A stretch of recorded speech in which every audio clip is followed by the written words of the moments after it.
ईमानदारी की परीक्षा। बहुत समय पहले की बात है। एक छोटे से गांव में महेश नाम का एक ईमानदार किसान रहता था। महेश का मानना था कि ईमानदारी सबसे बड़ा धन है और वो हमेशा सच बोलता था और ईमानदारी से काम करता था। उसके पास एक छोटा सा खेत था जिसमें वो मेहनत करके अपनी और अपने परिवार की आजीविका जीवन चलाता था। एक दिन गांव के पास के शहर से एक धनी व्यापारी आया। उसने सुना था कि महेश बहुत ही ईमानदार व्यक्ति है।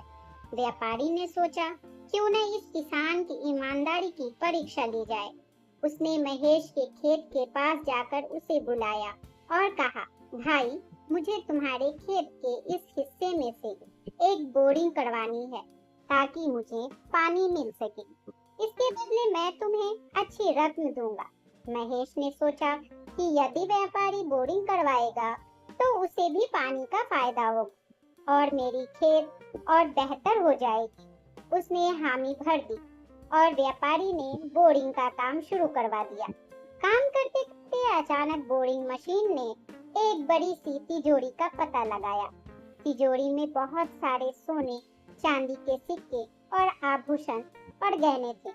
महेश ने देखा तो वो हैरान रह गया, लेकिन उसने तुरंत व्यापारी को बुलाया और कहा, यह तिजोरी आपकी है क्योंकि यह आपके बोरिंग करवाने से मिली है।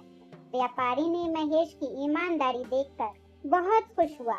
उसने कहा, महेश, मैं तुम्हारी ईमानदारी की परीक्षा लेने आया था और तुमने सचमुच साबित कर दिया कि तुम ईमानदार हो।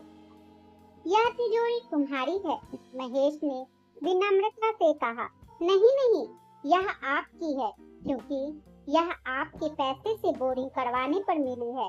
व्यापारी ने हंसते हुए कहा, महेश, ईमानदारी ही सबसे बड़ा धन है। तुम्हारी ईमानदारी ने मुझे प्रभावित किया है, यह खुश किया है। यह तिजोरी मैं तुम्हें उपहार के रूप में देता हूँ। महेश ने व्यापारी को धन्यवाद दिया और तिजोरी को स्वीकार किया। उसने उस धन का उपयोग अपने खेत को बेहतर बनाने और गांव के गरीबों की मदद करने में किया। इस प्रकार महेश की ईमानदारी की परीक्षा ने उसे न केवल धनवान बनाया बल्कि गांव में उसकी और भी अधिक सम्मान बढ़ा दी। ईमानदारी का महत्व सबसे बड़ा है और यह कहानी इसी बात का प्रमाण है। दोस्तों, आपको ये कहानी कैसी लगी हमें कमेंट में जरूर बताएं। प्लीज चैनल को लाइक, शेयर और सब्सक्राइब जरूर कर दें। एक नई कहानी के साथ मैं आपसे फिर मिलूंगी। इस कहानी को सुनने के लिए आपका बहुत बहुत धन्यवाद।